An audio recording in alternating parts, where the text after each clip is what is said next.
Hello listeners, Caroline here. Today you're going to hear a remastered edition of one of the earliest She Done It episodes, all about the rules of detective fiction that evolved during the Golden Age period in the 1920s. This topic has come up again and again in the years that I've been making the show, but I'm aware that lots of new listeners have joined us since then and might not have heard my original discussion of it. Also, my recording equipment has vastly improved since I started doing this, and those old episodes definitely have room for audio improvement. So I hope you enjoy this newly polished up version of the rules, and find something in it that enhances your understanding and reading of classic crime fiction. A good detective story has a recognisable rhythm. The plot might have unexpected twists and the characters can surprise you, but there are certain structures and tropes that recur through much of the crime fiction from the first half of the 20th century. Some of them have been parodied to the point of cliché, such as the old "the butler did it" solution, but they are usually there nonetheless, providing the author with some creative constraints and the reader with a frame of reference. Even if you aren't a big reader of mysteries, these founding principles of the genre are so familiar that I expect you'd still be able to name a few. Nothing supernatural, no secret twins, no springing clues or suspects on the reader in the final chapter. The list goes on. But how did these precepts come to be woven through the books from the golden age of detective fiction between the two world wars? And what happens when you break the rules?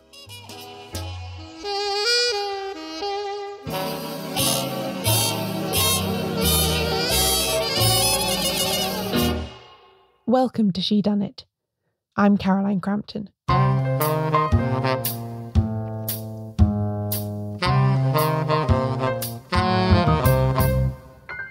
My obsession with what is and isn't allowed in a detective story began with A.A. Milne.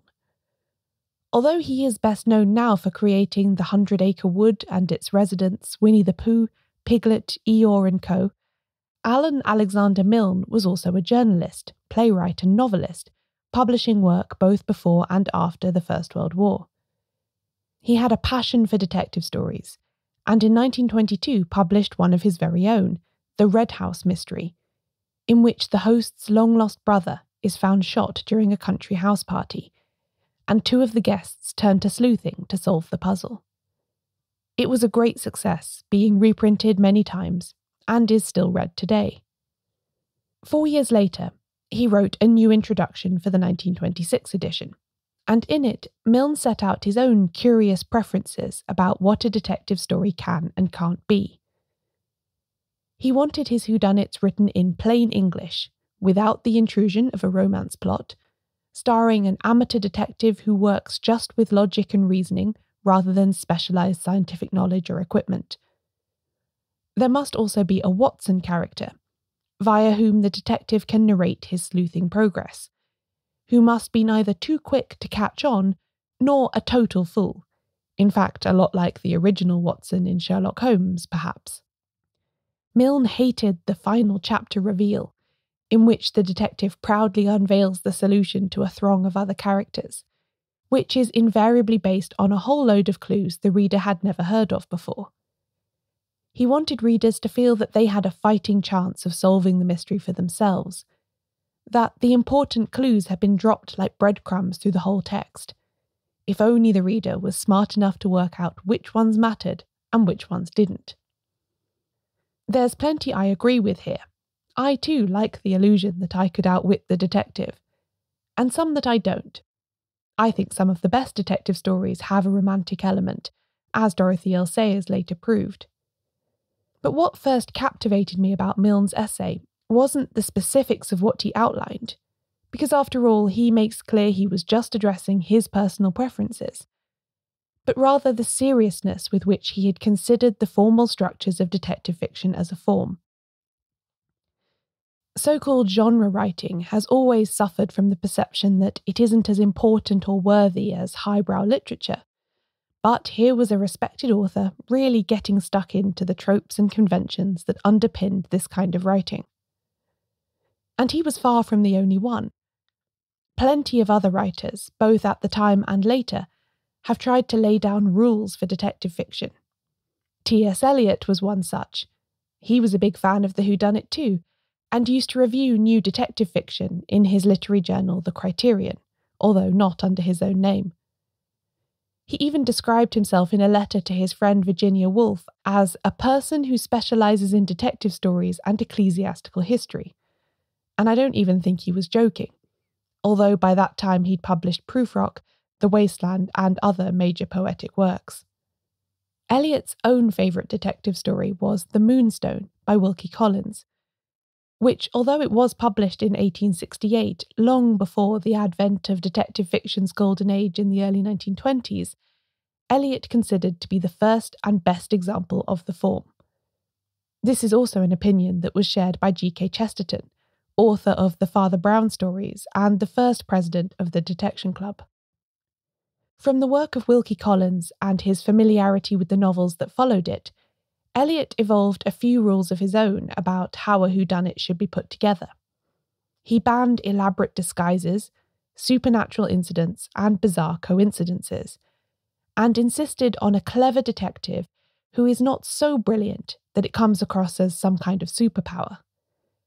Most of all, though, he wanted the criminal's motive to be normal or logical, and for the reader to feel that they had a sporting chance at finding the solution.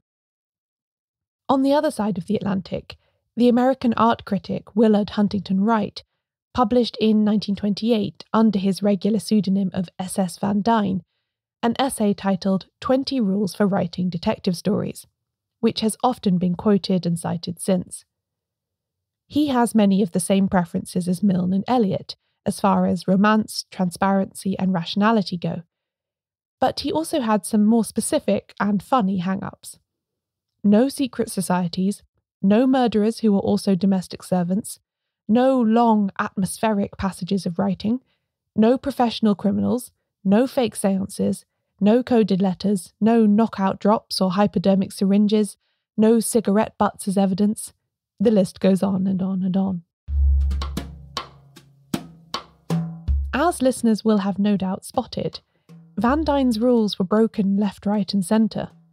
Just from those few points I listed, I can think of popular and acclaimed detective stories that include those specific elements, from the gothic scene setting in The Moonstone itself, to the professional criminals that Marjorie Allingham's Albert Campion encounters, the fake séance in Dorothy L. Sayers' Strong Poison, to the possibly coded letters in Agatha Christie's The ABC Murders, the hypodermics in Sayers' Unnatural Death, and finally, Sherlock Holmes's own preference for using cigarette ash as a major element of detection. This is the key point, I think. These rules were never written to be taken very seriously. Ronald Knox, himself a detective novelist as well as a Catholic priest, wrote a rather more tongue-in-cheek list of 10 commandments for detective novelists that were published in the introduction to the Best Detective Stories of the Year anthology in 1928. Several things we're now very familiar with are prohibited by his list too, such as twins, ghosts, multiple secret passages, overly smart Watsons, and concealed evidence. But he also banned detectives who are also murderers and Chinamen. This last was a reference to the racist stereotypes prevalent in the popular thrillers of the time, where mysterious oriental villains from smoky Limehouse opium dens abounded. Knox himself said in the same piece that too many rules could cramp an author's style. He clearly never intended detective fiction to become some kind of tick-box exercise. Putting down these ideas was just another way of recognising the popularity and legitimacy of the form.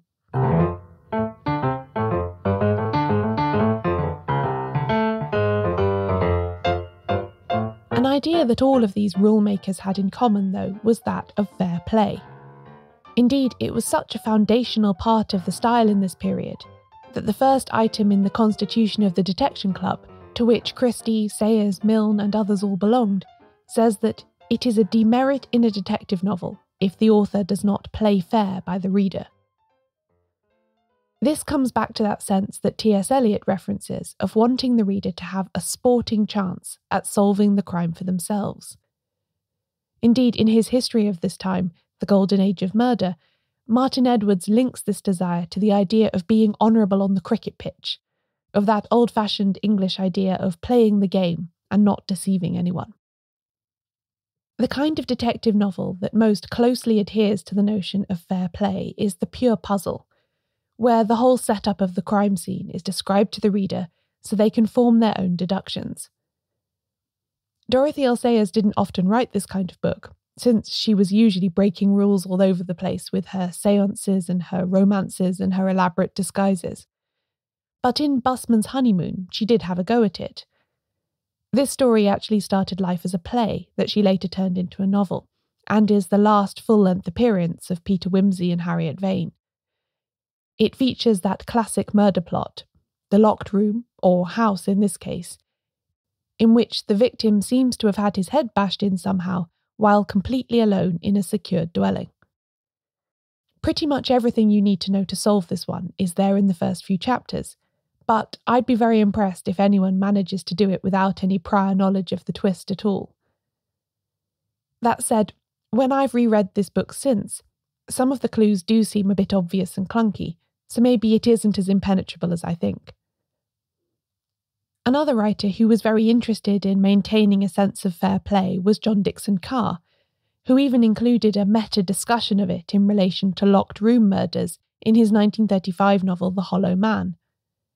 It's the most extraordinary scene, in which Carr's protagonist Dr. Gideon Fell delineates all the different ways a supposedly locked room mystery can be engineered, with commentary about which ones are more or less common or fair.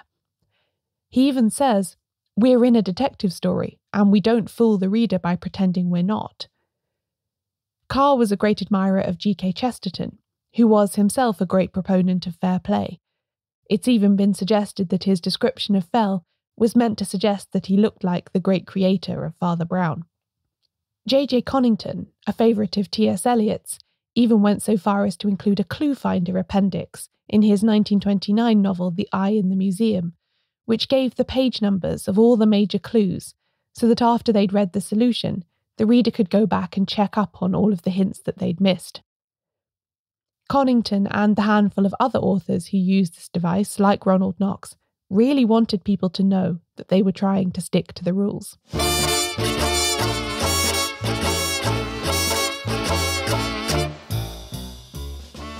But what about when authors threw the rulebook out of the window? I think there are two good popular examples of this. The first, a single book, and the second, an entire career. The first is, of course, Agatha Christie's 1926 novel, The Murder of Roger Ackroyd, which is perhaps the finest example of the exact opposite of fair play, although some critics and readers maintain that it doesn't completely break the rules. When it was published, it caused a bit of a stir for its rule-breaking structure.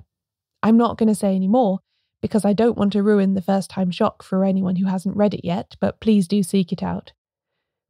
And its disgruntling effect on some readers became well known enough that when the American critic Edmund Wilson wrote a grumpy essay about how he didn't see the point in detective fiction in 1945, it was headlined, "Who cares who killed Roger Ackroyd?" I think Christie enjoyed experimenting and causing a fuss. Lots of her books are certainly full of smaller examples where she deviates from the rules, not least because of Hercule Poirot's love of keeping the workings of his little grey cells a secret until he's absolutely sure of his solution. Five Little Pigs is another good example of inverted fair play, because that's a novel in which Poirot is called in to re-investigate a case from decades before, and he has no evidence to go on beyond the psychological inferences he can make about the people involved. This style of story is sometimes referred to as that of an armchair detective, because there's no need for any energetic sleuthing to crack the mystery. I'm not sure that T.S. Eliot would have been madly keen on that as a way of telling a detective story, but I personally think it's one of Christie's stronger books. She apparently created it as a challenge to herself, to see if she could pull off a plot without the more conventional elements of an investigation like fingerprints to help her. The second major contradiction of the fair play doctrine, I think, comes in pretty much all the work of Marjorie Allingham. Her books do have many of the trappings of the conventional Golden Age mystery, such as the singular detective in Albert Campion, the country house and the upper-class settings and so on. But you only have to read the first Campion novel, The Crime at Black Dudley from 1929, to see how quickly she chucks all notions of fair play out the window. Campion disappears at a crucial moment in the plot, and then reappears several chapters later, and doesn't even then really explain what he's been up to until the very end.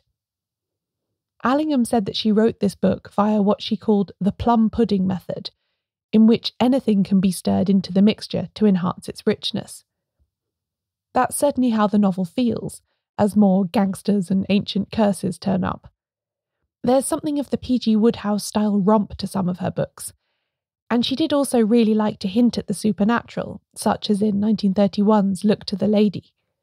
This is something that she had in common with Gladys Mitchell, who also liked to make reference to witchcraft and folk customs in her detective novels, and didn't particularly trouble herself about whether her sleuth Mrs. Bradley's methods were always completely fair and transparent to the reader. Part of the focus on fair play at this time stems from some of the other kinds of puzzle games that were popular, like crosswords, mahjong, treasure hunts and so forth. The classic, truly honest fair play detective novel should be as easy to solve as a crossword, with all the clues listed underneath it. And while there are novels that manage to do that, while also creating a story that's exciting and enjoyable to read, plenty of authors clearly struggled under the constraints and ended up prioritising their puzzle plot over everything else. Allingham described the construction of a mystery story as a process of building a box with 4 sides, made up of a killing, a mystery, an inquiry and a conclusion, and said that the box could be both a prison and a refuge. I think what she meant by that was that the restrictions of the form could both prompt her to be more inventive, but also curtail some of her more outlandish ideas. I'm glad to say, though, she didn't allow it to smother many of her stranger notions. With authors like Allingham and Mitchell particularly, it's the moments when they break free of the rules that I most enjoy their work.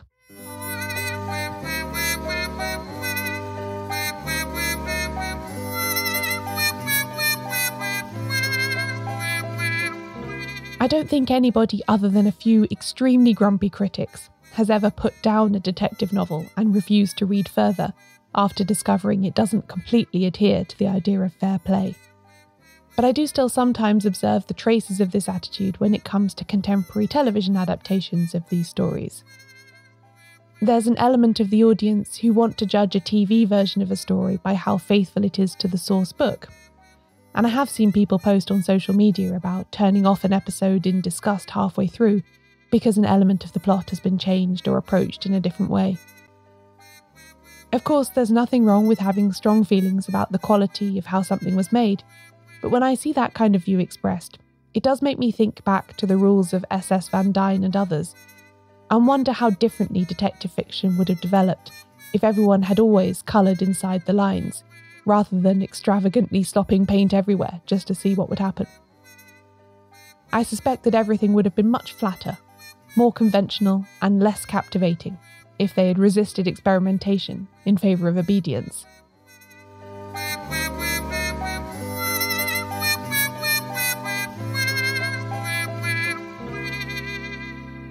After all, everybody knows that rules are made to be broken.